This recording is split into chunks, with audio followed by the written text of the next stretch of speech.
राधे राधे दोस्तों। आज हम आपको सुनाएंगे कहानी 4 टका। एक गांव में एक ब्राह्मण सपरिवार रहता था।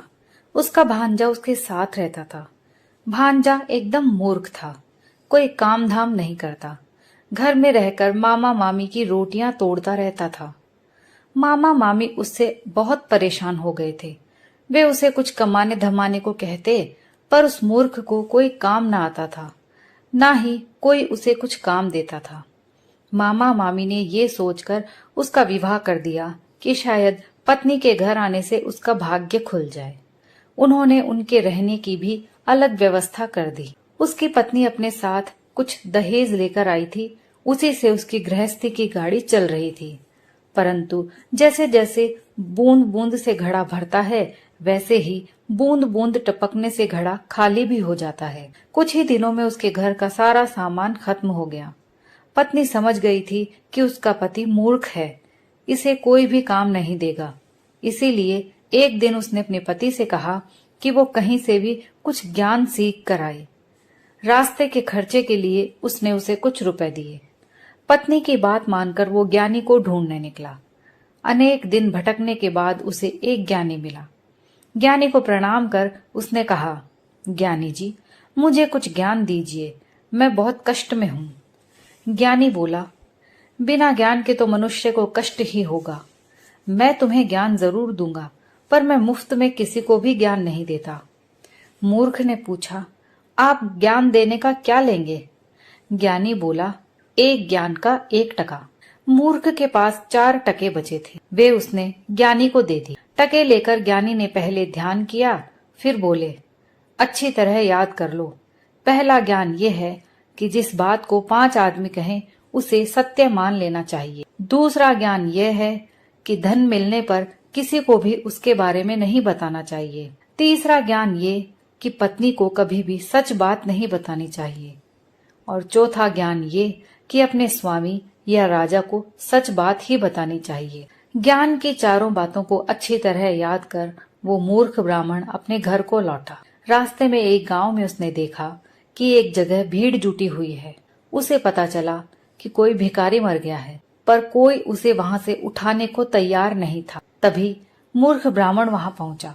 सभी ने उसे घेर लिया और कहा वो उस लाश को उठाकर कहीं फेंक आए। पहले तो उसने सोचा कि ब्राह्मण होकर वो ऐसा काम क्यों करेगा।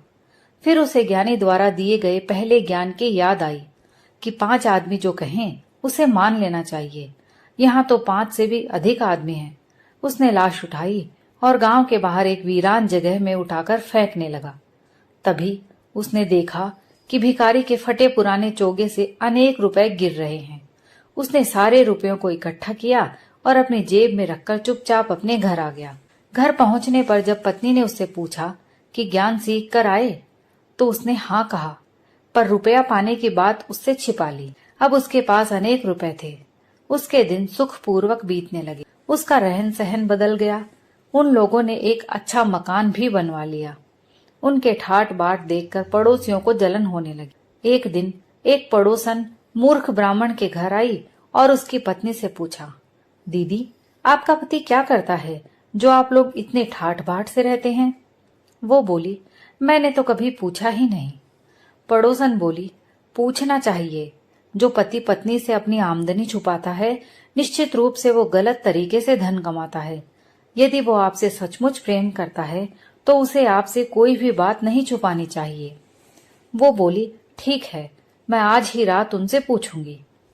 रात में मूर्ख ब्राह्मण की पत्नी ने उसकी आमदनी का रहस्य जानना चाहा, तो उसे तीसरे ज्ञान की बात याद आई कि पत्नी को कभी सच नहीं बताना चाहिए। उसने पत्नी को झूठ कह दिया कि उसने हाट से एक छटाक हरड़ और बहेड़ा खरीदा और उसे चूर्ण कर पानी के साथ पी गया, जिससे उसे अपार धन की प्राप्ति हुई। उसकी पत्नी ने दूसरे ही दिन अपनी पड़ोसन को सारी बातें बता दी। उसने अपने पति को ये बात बताई और उसका पति तुरंत हरड़ और बहेड़ा बाजार से ले आया और उसे पीसकर पानी के साथ पी गया। थोड़ी ही देर में वो पेट दर्द से तड़पने लगा। उसे दस्त होने लगे और अंत में वो मर गया। पड़ोसन ने राजा के पास जाकर उनकी शिकायत की। राजा ने मूर्ख ब्राह्मण को बुलाया और सारा माजरा पूछा। उसे ज्ञानी की चौथी बात याद आई कि अपने स्वामी या राजा को झूठ नहीं बोलना चाहिए। उसने राजा को सारी बातें बता दी। राजा उसके सच बोलने से बहुत खुश हुआ और उसे ढेर सारा धन देकर विदा किया। दोस्तों, कहानी यहीं समाप्त होती है।